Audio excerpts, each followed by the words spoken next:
来关心本来民生问题，讲高丽菜有可能种伤济，价钱会败价。啊，那乌鱼子呢，讲会减产，伊价钱煞起3成。先来看这个高丽菜，农友超正，伫11月初呢，天气较凉冷，适合青菜生长。不少农友就选种高丽菜，不过依照农粮署的数字统计，目前全台湾的高丽菜种的数量已经有786万丛，合理的数量是差不多600万丛。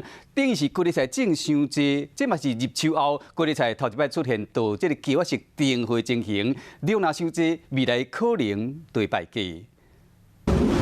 为了照顾这大粒果水的高丽菜，农友无用喷药啊检查高丽菜，不过即马全台湾高丽菜已经种超过量啊。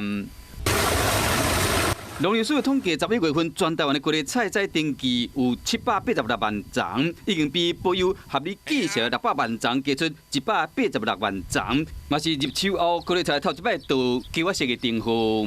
因为现在目前的栽种株数已经止爆，已经过量，然后农粮署也在示警，请各位农民不要去做抢种。若是寒天天气稳定，这批700多万丛的高丽菜，估计1月下旬就会使采收，量这济恐惊会败价。后续可能在80天后，可能在1月底、2月初过年前，可能高丽菜就会大量的出来，可能会挤压到菜价。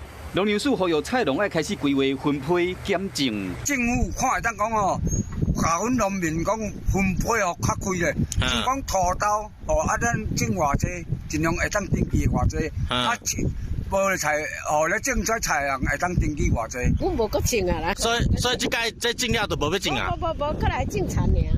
有农友认为讲，政府要协助管理，毛农友配合种其他农作物，目的是为了要稳定菜价，减少菜农的损失。